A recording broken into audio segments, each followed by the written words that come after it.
My hands don't shake. I have to keep telling myself that, a mantra I repeat as I stare at them, palms pressed flat against the cool, scarred wood of my kitchen table. They are steady. They have always been steady. These hands have held the shattered skull of a motorcyclist, cradling the fragile contents as if they were the most delicate blown glass.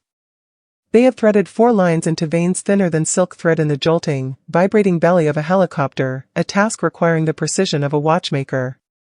They have clamped off a bleeding femoral artery with a pressure that meant the difference between a child having a father or not. They have never, ever shaken. Not until this morning.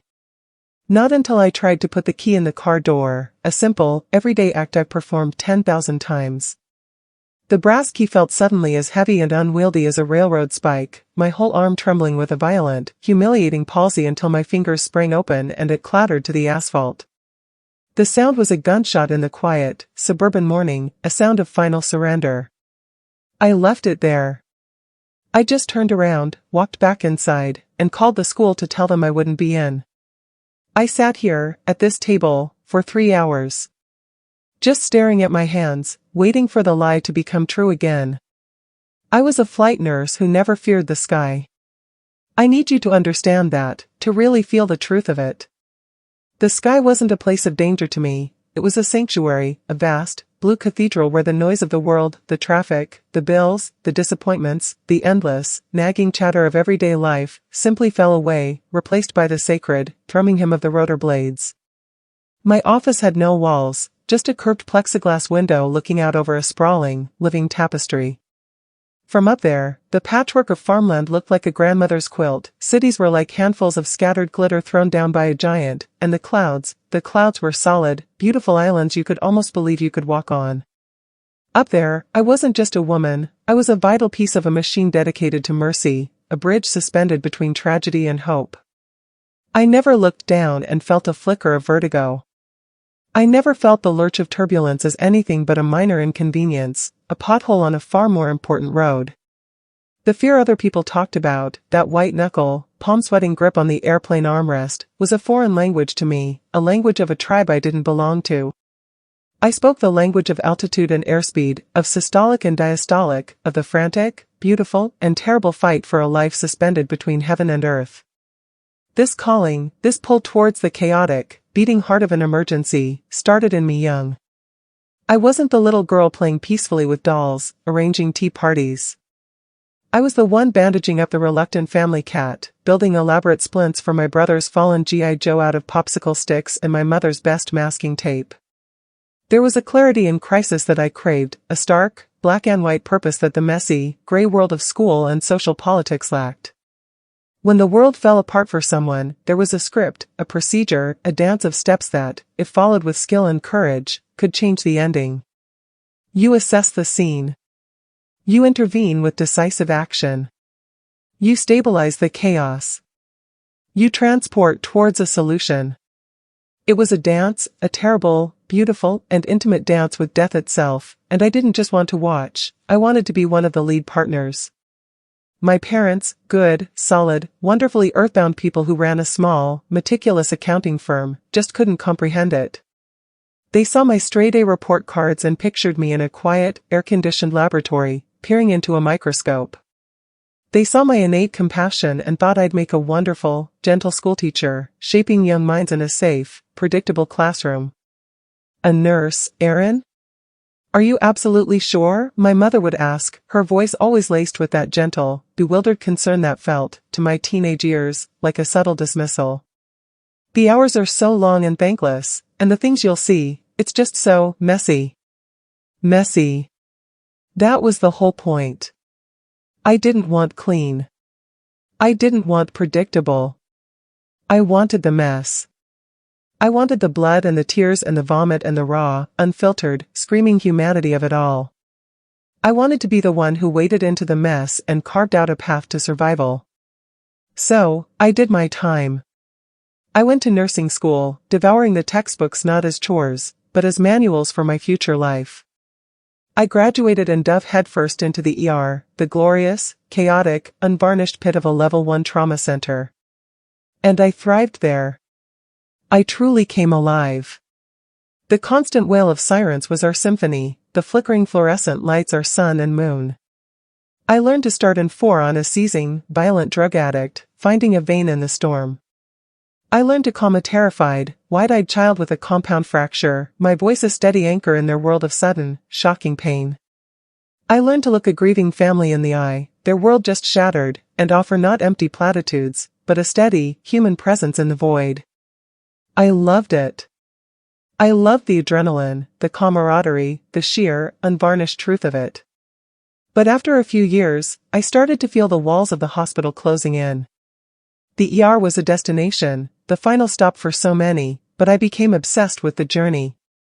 I realized the most critical, most precarious chapter of a patient's story was often that frantic, mobile, airborne chapter between the accident scene and the swinging hospital doors. That's when I saw them for the first time, a moment etched into my memory with the clarity of a lightning strike. A medevac helicopter, its searchlight a piercing white spear in the night, landing on the lit pad atop the hospital. It was a storm of deafening noise and rotor wash, a mechanical angel descending from the darkness. The crew jumped out, their movements a synchronized, purposeful ballet of efficiency that took my breath away. They weren't just medical professionals in scrubs, they were astronauts of the atmosphere, cowboys of the clouds, their flight suits like superhero costumes. In that moment, watching them unload their critical patient with a grim, focused grace, a new, impossible, and all-consuming dream ignited in my chest, a fire I knew I had to feed. I had to be up there. The path to becoming a flight nurse is a gauntlet, deliberately designed to weed out all but the most determined, the most resilient, the most slightly crazy. It demands years of the most intense critical care experience, certifications that feel like they require a blood sacrifice and your firstborn child to obtain, and a physical and mental fortitude that is tested again and again. I gave it everything I had.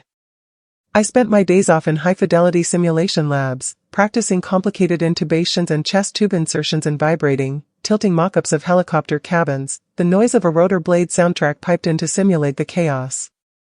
I studied aviation physiology until I could recite the effects of altitude on a trapped pneumothorax or the expansion of gases in a head injury in my sleep. My social life shriveled to a ghost of its former self.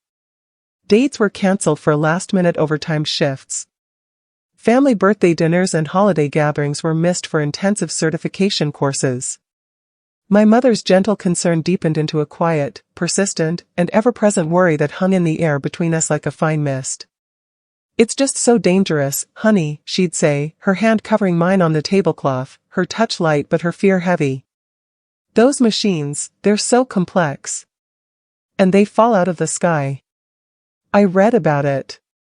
"Statistically, Mom, it's safer than driving on the interstate," I'd reply, with the smug, unshakable certainty of the young and invincible. And I didn't just recite the line, I believed it with every fiber of my being. I trusted the machines. I trusted the training.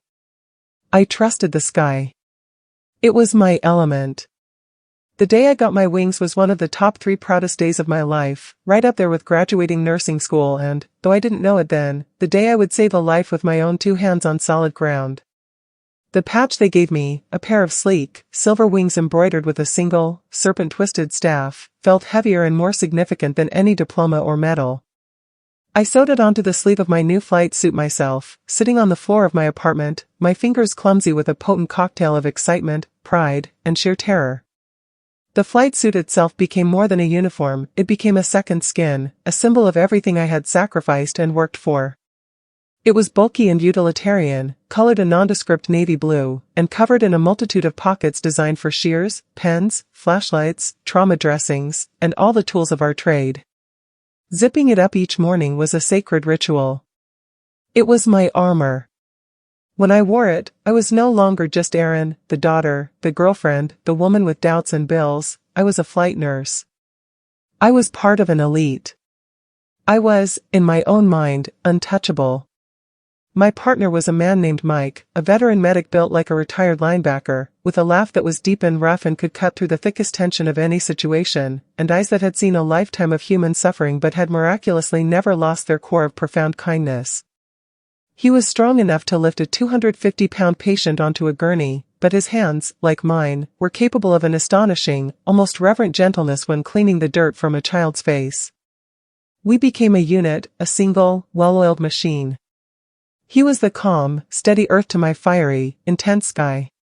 We didn't need to speak much in the back of the aircraft. We communicated in a series of glances, in the seamless passing of a syringe or an endotracheal tube, in the subtle shift of our body weight as the helicopter banked and turned through the air.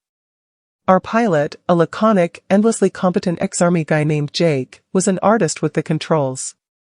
He'd often glance back at us through the open cockpit door, his headset perpetually askew, and give us a lazy thumbs up. "You kids good back there? Got a real mess on the interstate. Multi-vehicle pile-up. Let's go be heroes." And up we'd go, the engine powering up, the rotors biting into the air, that familiar lurch in my stomach as we left the mundane world behind. The missions blurred together into a long, grueling, and beautiful montage of human drama and resilience. The horrific car wreck on a rain-slicked highway at 2 a.m, where we had to work alongside firefighters using the jaws of life to peel back the mangled metal like a tin can to pluck a young woman from the wreckage, her life literally balanced in our hands as we worked in the swirling, surreal strobe of red and blue lights, the cold rain feeling like tears from the sky itself. The elderly farmer who'd tangled with his own combine, his leg a grotesque ruin of flesh, denim, and machinery, and the long, careful, agonizingly slow flight back where we fought a relentless, silent war to keep him from bleeding out inside his own body, the strange, pastoral smell of hay and blood and aviation fuel creating a perfume I knew I would never, ever forget. The little boy, no more than 4, with a rare, failing heart condition, transferring him through the inky blackness of a winter night to a specialty hospital hundreds of miles away, reading him a picture book about a brave little train as we flew, his small, cold hand clutching my index finger with a trust so absolute it broke my heart. I lived for those moments. The raw, unfiltered privilege of being invited into the very worst, most vulnerable day of someone's life, and having the skills, the training, the team, and the sheer audacity to try and change its outcome. I'd come home at dawn, my flight suit often stained with sweat and sometimes other people's blood, my body aching with a deep, bone-grinding fatigue, but my soul humming with a pure, clean, powerful energy. I felt, without a shadow of a doubt, that I was doing what I was put on this earth to do. This was my purpose. But that life, that all-consuming purpose, comes at a steep and relentless cost. The cost was written in the missed birthday parties, the empty chair at Christmas dinner that everyone politely ignored, the strained, awkward silences on the phone with my parents. "We missed you, sweetie," my mom would say, and I could hear the unspoken disappointment in her voice. It was in the relationships that crumbled under the immense weight of my unpredictable schedule and the heavy, emotional baggage I carried home with me each night. "You're not really here, Aaron," one long-term boyfriend told me sadly, his bags packed by the door. "Even when you're physically in the room, part of you is always still up there, in the sky, listening for that phone to ring. I can't compete with that." He was right. A part of me was always on alert, always half listening for the phone to ring, for the dispatcher's voice to crackle over the speaker with our next mission, our next save, our next dance with death. The biggest, most persistent conflict, however, was with my father. A quiet, reserved, deeply logical man who found his solace in the steady, predictable, beautiful logic of numbers.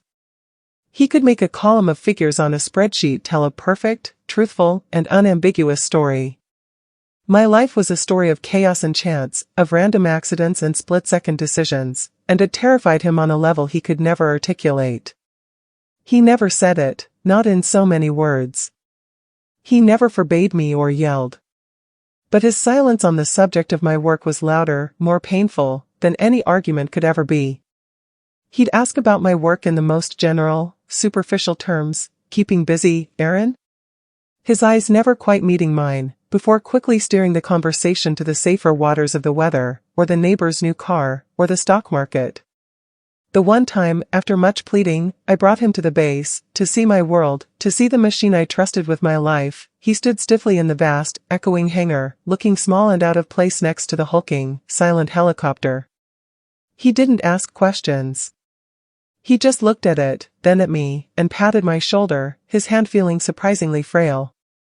"It's big," he said, lamely. Then, his voice thick with an emotion I couldn't, or maybe wouldn't, name, he added, "Just, be careful, Aaron." That was all. It felt like a dismissal, a verdict. I had wanted him to see the majesty of it, the profound purpose. I wanted him to understand the calling. But all he saw was the danger, the complex machine, the unimaginable risk his daughter took every single day. I felt a chasm open up between us, wide and deep as a canyon. And then, there was the crash. It wasn't a dramatic, movie-style stormy night. There were no howling winds, no lashing rain, no ominous thunderclaps. It was a Tuesday afternoon, clear and bright and breathtakingly beautiful, what pilots call severe clear. A perfect, flawless day for flying. The call came in just after lunch. A hiker, a man in his 50s, had fallen on a steep trail in a state park, a possible spinal injury. It was, by all accounts, a routine mission. Mike and I bantered as we prepped the aircraft, running through our checks with the casual, effortless efficiency born of 1,000 missions before this one. Jake gave us his usual, easygoing grin from the cockpit. In and out, guys. Easy money. We'll be back in time for dinner. We lifted off, the familiar lurch of the skids leaving the ground turning into a smooth, powerful ascent. The city fell away beneath us, shrinking into a toy model of itself, the car's tiny moving specks. I remember looking down at a winding river, seeing the afternoon sun sparkle on its surface like a trail of scattered diamonds. I remember thinking, not for the first time, how impossibly beautiful the world was from up here. That's the last clear, coherent memory I have of being truly, completely, and utterly unafraid. The sound was the first thing that was wrong. It wasn't a loud, dramatic bang, but a sudden, sickening, fundamental change in the rhythm of the rotor, a stutter in the heartbeat of our machine. A violent shudder ran through the airframe, followed by a high-pitched, metallic whine that was alien, terrifying, and utterly wrong. The aircraft jolted, not like a bump of turbulence, but like a great, living beast had been struck a mortal blow from within. Jake's voice, usually so calm and laid back, was sharp, tight, and stripped of all its usual humor over the intercom. Mayday, mayday, mayday. We have a catastrophic power loss. We're going down. Brace. Brace. Brace. Time didn't slow down, like they always say it does. It shattered. It broke into a million sharp, jagged, disconnected fragments. Mike and I locked eyes across the cabin. There was no fear in his, I remember that clearly. There was only a fierce, focused, blazing determination. We didn't speak. There were no words. We knew the drill for this, the one we practiced relentlessly in simulations but never, ever truly believed would happen to us. We were the invincible ones. We braced. We secured ourselves into our seats, our hands gripping the edges, our feet planted. We scanned the cabin, a final, futile check to secure anything that could become a missile. The world outside the window, once so serene and beautiful, became a spinning, tilting, nauseating nightmare of green treetops and mocking blue sky. The noise was deafening, the screaming, dying engine, the shrieking wind, the terrible, groaning, wrenching protest of metal being stressed beyond its limits. It was the sound of the world ending. I remember the impact. It wasn't like in the movies, a single, dramatic crunch. It was a violence of sound and motion, a series of colossal, final slams that drove the breath from my lungs in a painful whoosh and sent a shock of pure, white, electric pain through my entire body. The world turned over, and over again, a brutal, centrifugal force slamming us against our harnesses. The screech of tearing metal was the sound of my faith being ripped apart. Something, a piece of equipment, a panel, flew loose and hit my head, a hard, bright explosion of stars behind my eyes, and then, a sudden, shocking, absolute silence, broken only by the faint, pathetic hiss of steam and the slow, deliberate drip-drip-drip of some kind of fluid. The smell is what I remember most vividly after the silence. The acrid, throat-clenching tang of spilled aviation fuel, the coppery, metallic scent of my own blood, and the clean, sharp, almost Christmas-like smell of shattered pine trees from the forest we had just torn a gash through. I don't know how long I was out. Seconds, maybe a minute at most. I came to upside down, held in place only by my harness, which was digging painfully into my shoulders and hips. My head throbbed with a rhythmic, pounding agony. I could taste blood, warm and metallic, in my mouth. "Mike?" I croaked, my voice a stranger's. "Jake?" Mike was moaning, a low, guttural, awful sound of pure pain. Jake was silent in the cockpit. The front of the helicopter was crumpled like a fist had smashed it. The windshield was a spiderweb of cracks. I fought against the harness, my training clawing its way back through the thick, woolly fog of pain and shock. Survive. First, you survive. Then, you assess. Then, you intervene. I fumbled with the harness release, my fingers numb and clumsy, and finally got it undone, falling in a heap onto what was now the ceiling of the cabin. I crawled over broken equipment and twisted metal to Mike. He had a deep, ugly gash on his forehead, bleeding profusely, but he was conscious, his eyes wide with pain and shock. "Jake," he grunted, nodding weakly towards the cockpit. I scrambled forward, my movements slow and dreamlike, through the twisted wreckage that used to be our sanctuary. Jake was still in his seat, his head tilted at an unnatural, impossible angle against the broken window. I didn't need to check for a pulse. I knew. The world narrowed to that small, broken, silent space. The sky, my beautiful, trusted, beloved sky, was visible through a huge, gaping rent in the fuselage, a cruel, mocking, brilliantly blue rectangle. I had never felt so betrayed, so utterly and completely fooled. The rest is a blur of distant sirens growing closer, of frantic voices, of paramedics and firefighters carefully, so carefully, cutting us out of the wreckage with tools that looked too much like the ones we'd seen at car crashes. I remember the numb, shaky, surreal ride in an ambulance, a ride on the ground, where I was now the patient, the victim, the one being looked at with pity. The physical injuries, in the grand scheme of things, were minor for Mike and me. A severe concussion, a spectacular collection of bruises, and some cracked ribs for me. Some stitches, a broken arm, and similar bruises for Mike. We were, by every definition, the lucky ones. We walked away. The psychological injuries, the wounds to the soul, were another matter entirely. They were deep, and they were septic. The official investigation report, when it came weeks later, was a dry, clinical, soulless document. It called it a catastrophic mechanical failure. A tiny, insignificant part in the tail rotor assembly, a piece of metal no bigger than my thumb, had sheared off due to a microscopic manufacturing flaw no inspection could have caught. A 1 in a million chance. A fluke. That's what they called it. A fluke. That word felt so insultingly inadequate, so dismissive of Jake's life, of our shattered trust, of my broken faith. His death, his vibrant, funny, competent life, was reduced to a statistical anomaly, a bad roll of the cosmic dice. In the weeks and months that followed, the fear set in.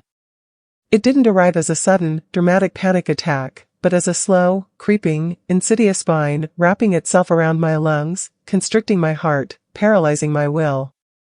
At first, it was just a visceral flinch, a reluctance to even look up at the sky, a feeling of nausea when a plane passed overhead. Then, it was the nightmares. Vivid, screaming, technicolor nightmares of falling, of the sound of tearing metal playing on a loop, of the smell of fuel, of Jake's silent, still form. I'd wake up gasping, my sheets soaked with cold sweat, the phantom smell of aviation fuel so real in my nostrils I would get up and check the stove. The company gave me leave. All the leave I needed. Take as long as you want, Aaron. You've been through a trauma. Mike tried to call me, several times. His voice was gruff but kind. He was talking about going back, about getting back on the horse, about not letting the crash win. He said it was what Jake would have wanted, to keep flying, to keep saving lives. I couldn't listen. The mere thought of going back into a helicopter, of hearing that engine start up, of feeling that lift in my stomach as the skids left the ground, it sent a cold, hard lump of pure terror into my throat, made my hands tremble and my vision swim. I couldn't do it. The fear became a physical prison, its walls built around my own mind. I tried, once, to drive to the grocery store, a trip I'd made 1,000 times. As I merged onto the highway, a wave of dizziness and pure, animal terror hit me so hard I thought I was having a heart attack. The sensation of speed, the enclosed space of the car, the simple, fundamental act of leaving the grounded safety of my own driveway, it all triggered the same visceral, full-body memory of the crash, of that loss of control, that final, helpless fall. I had to swerve onto the shoulder, my heart hammering against my ribs like a frantic bird beating itself against the bars of a cage, and I threw up onto the gravel, my whole body shaking uncontrollably. I was a flight nurse, a person who had navigated the worst chaos life could throw at a person, who had run towards trauma when others ran away, and now I was terrified to leave my own house. The irony was a bitter pill I choked on every single day. My parents came. Of course, they came. My mother fussed over me, making endless pots of chicken soup, cleaning my already spotless apartment, her worry a palpable, smothering thing I wanted to scream and push away. I saw the unspoken "I told you so" in her eyes, in the way she bit her lip when she thought I wasn't looking, and it filled me with a corrosive, shameful anger. My father just sat with me. For hours, he would just sit in my living room armchair, reading his newspaper or watching the financial news on mute. He didn't try to fill the silence with empty, comforting words. He didn't try to therapize me. He was just there, his quiet, steady, earthbound presence a rock in my swirling, storm-tossed sea of fear. One afternoon, he looked at me over the top of his reading glasses and said, "The numbers don't lie, Aaron. It's still the safest way to travel." It was his way of trying to help, of using his language, the language of logic and numbers, to fix my broken, emotional world. But my world wasn't built on numbers anymore. It was built on the memory of a sound, a smell, a silence, and a betrayal. I quit my job. I couldn't bear the thought of going back, of facing the hangar, of seeing the other helicopter, of seeing Jake's empty chair. I sent a brief, clinical, cowardly email. I couldn't even do it over the phone. I packed my flight suit away in a cardboard box, along with my helmet, my boots, all of it. I shoved the box into the very back of my closet, behind my winter coats, as if I could hide the memory of who I was. The silver wings patch felt like a lie, a badge of honor I had no right to wear. I took a job as a school nurse at the local elementary school. It was safe. It was quiet. It was predictable. I dealt with scraped knees and stomach aches and fevers and the occasional case of head lice. It was a universe away from car wrecks and critical care and the thrum of rotor blades. The kids were sweet, their problems small and solvable, but I felt like a ghost, a faded photograph of my former self, walking the brightly colored, cartoon-decorated hallways. I was going through the motions of a life, a safe, grounded, small life, but the heart of me, the wild, brave, flying part of me, was buried in a pine forest with the wreckage of my old life. Months bled into a year. The sharp, jagged edges of the grief and terror slowly dulled into a constant, gray, background ache, a low-grade emotional fever that never broke. I learned to manage my fear. I took long, circuitous back roads to get anywhere. I avoided elevators, taking the stairs no matter how many flights. I kept my world small, safe, and meticulously controlled. But a part of me, the old me, was disgusted with this new, timid, grounded creature I had become. This woman who jumped at the sound of a car backfiring, who felt her pulse race at the sight of a tall ladder. I missed the person I had been with a ferocity that was a physical pain. I missed the sky with a homesickness that nothing on the ground could cure. The turning point, the moment the trajectory of my life shifted again, came on a perfectly ordinary Tuesday, the 1-year anniversary of the crash. I was in my school nurse's office, putting a Batman Band-Aid on a first grader's meticulously cleaned finger, when the principal's voice came over the intercom, but it was wrong, it was tight, strained, stripped of its usual calm authority. Code Blue. Playground. No. Code Blue, playground. My body moved before my mind could even process the words. The old training, the deep-seated, hardwired muscle memory of 1,000 emergencies, took over completely. I dropped the Band-Aid wrapper. I grabbed the big, red emergency kit, the one I had insisted the school upgrade to a true trauma kit, the one with a real AED and advanced airway equipment that I had personally trained the staff on, and I ran. I ran like I used to run towards the waiting helicopter, my feet pounding on the linoleum, then the asphalt, then the soft tan bark of the playground. A little boy, maybe 7 years old, was lying on his back under the monkey bars. He was blue. A terrifying, dusky cyanotic blue. He wasn't breathing. A teacher was kneeling over him, performing CPR, but her compressions were too shallow, too fast, her movements frantic with panic. The world narrowed, just like it used to up in the sky. The screaming children, the frantic teachers, the approaching but still distant wail of sirens, it all faded into a dull, muffled roar. There was only the patient. The small, blue, lifeless patient. The mission. "I've got him," I said, my voice not my own. It was my flight nurse voice. Calm. Authoritative. Certain. It was a voice I hadn't heard in a year. I dropped to my knees, my hands taking over. They were steady. Completely steady. I checked for a carotid pulse. Nothing. A flat, chilling silence under my fingertips. I started compressions, my body remembering the perfect, brutal, life-giving rhythm and depth. 1, 2, 3, 4, 5. AED. I barked, and a pale, shaking teacher scrambled to open the case. I placed the pads on his small, thin, bird-like chest, the adult pads looking obscenely large on him. The machine analyzed, its electronic voice calm and unhurried. Shock advised. I made sure everyone was clear. My voice was a command. Clear. The little body jolted with the current. I went immediately back to compressions, my focus absolute, my world reduced to the space between my hands and his heart. I didn't think about the crash. I didn't smell aviation fuel. I didn't feel fear. I felt only purpose. This was why I had these hands. This was why I had this knowledge. This was why I had survived. After what felt like an eternity, but was probably only 2 minutes, I saw it. A ragged, gasping, spontaneous breath.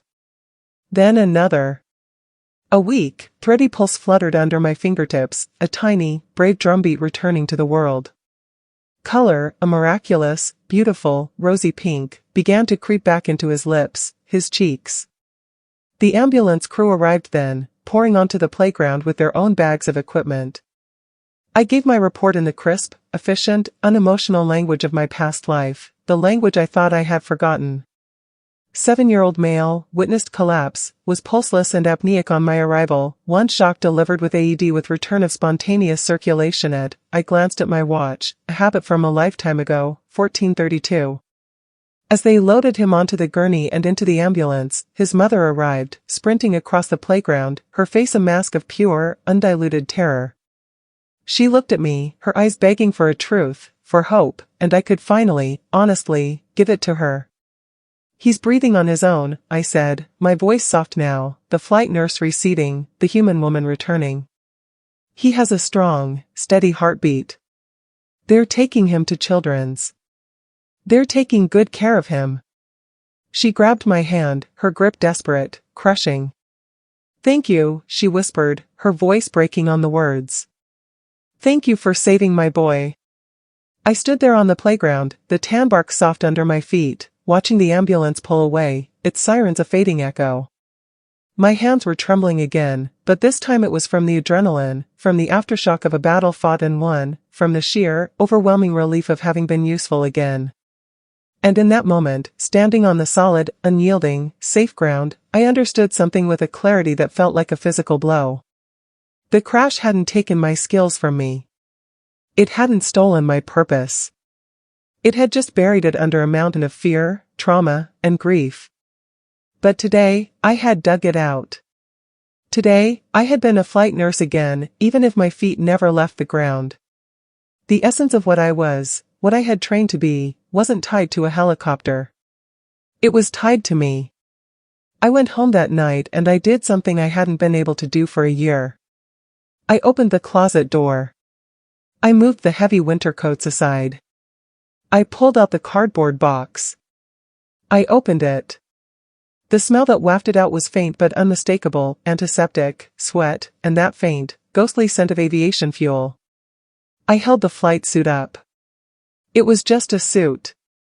It had no power over me anymore. I didn't put it on. I wasn't ready for that. But I took the silver wings patch from its sleeve. I held it in my palm, feeling its weight, its meaning. It wasn't a lie. It was a testament. The next day, I called Mike. His voice was warm with relief and something else, respect, when he heard mine. I was wondering when you'd call, he said. He told me he was flying again, with a new pilot, a good kid, a bit green but eager. He said the base, the job, it wasn't the same without me. I'm not coming back to fly, Mike, I said, my voice surprisingly steady, sure. There was a pause. I could almost hear his disappointment. Oh. Okay, Aaron. I understand. I really do. No, you don't, I said, a small, determined smile touching my lips for the first time in a year. I'm not coming back as a flight nurse. I'm coming back to train. I'm coming back to teach. I can't. I can't be up there again. Not yet. Maybe not ever. The sky and I, we're still not on speaking terms. But I can't let what I know, what I learned, what I lived through. I can't let it die with me in this school nurse's office. I can't let the fear win that completely. And so, I went back. Not as a flight nurse, but as an instructor, a mentor, a living lesson. I teach new recruits, the young, bright-eyed, impossibly eager versions of my former self, the ones who look at the helicopter with the same unshakable, invincible faith I once had. I teach them about critical care in a vibrating, noisy, confined space. I teach them about crisis management when the crisis is hurtling through the air. And I teach them about survival. Not just the patient's survival, but their own. I tell them about Jake. I don't dress it up or make it sound heroic. I tell them about the sound, the smell, the silence. I tell them about the bone-deep, life-altering fear that followed. I see the invincibility in their eyes dim, just for a moment, replaced by a sober, solemn understanding. Good. They need to understand. They need to respect the danger, not just dismiss it. But I also teach them about the little boy on the playground. I teach them that the skills they are learning, the calm they are cultivating under pressure, the ability to make a split-second decision that changes everything, it doesn't belong only in the sky. It belongs to them, wherever they are. It is a part of them, a tool they carry in their minds and in their hands, ready for the moment the world calls for it, whether they're at 5,000 feet or on a patch of tan bark. My father came to one of my lectures once. He sat in the back of the classroom, silent and observant as always. I was teaching a complex module about managing attention pneumothorax in flight, the intricate physics of altitude on trapped air. I saw him listening, really listening, his eyes fixed on me, really seeing me, for the first time in years. After the class was dismissed, he came up to me. He didn't say, "I'm proud of you." He didn't hug me. He didn't need to. He just put his hand on my shoulder, the way he had in the hangar all those years ago, but this time, his grip was firm, sure, solid. He looked at the silver wings patch I had pinned to my instructor's vest. He just nodded, a slow, deep, understanding nod that seemed to hold a lifetime of unspoken words. And in that profound, wordless silence, I felt a reconciliation, a healing, more meaningful than any speech could ever provide. I still can't get on a helicopter. The thought of it, the sound of the rotors starting up, the feeling of the skids leaving the earth, still sends a cold, hard wave of dread washing through me. I still take the stairs, every time. I still feel my heart pound an anxious rhythm when I have to merge onto a fast-moving highway. The fear is still there, a permanent, scarred tenant in a corner of my soul. But I've made a kind of peace with it. I don't fight it anymore. I don't rage against it. I acknowledge it. I respect its power. It is a part of my story, a dark and difficult chapter, but it is not the whole story. It does not get to write the ending. The legacy I leave won't be a perfect, unblemished record of missions flown. It won't be a heroic tale of never being afraid. It will be the nurses I train, the ones who will go up into that beautiful, treacherous, demanding sky and do the vital, sacred work I can no longer do. It will be the little boy on the playground, who is now a healthy, vibrant teenager, who has no memory of the day his heart stopped and a stranger's hand started it again, but who gets to live his life, have his first kiss, graduate, fall in love, because someone knew what to do when the world fell apart. It will be in the quiet understanding in my father's eyes, a bridge finally built across the canyon that once separated us. Survival isn't about never being afraid. It isn't about being invincible, a statue of courage that never wavers. I know that now, in my bones. True survival means facing the very fear that keeps you grounded. It means taking the pieces of your broken courage, the shards of your shattered confidence, and building something new, something strong, something different with them, even if it's not the magnificent, soaring structure you originally dreamed of. My cathedral is no longer the boundless sky, it's a humble classroom filled with eager, hopeful faces. My hymn is no longer the thrumming of rotor blades, it's the quiet, focused, powerful sound of knowledge being passed from one generation of lifesavers to the next. And my hands, my steady, capable, life-giving hands, are no longer just for holding lives in the thin, cold air. They are for passing the torch, for lighting the way, for building bridges on the solid, forgiving ground. And in that, I have found a different way to fly. A quieter way. A way that, for me, is just as high.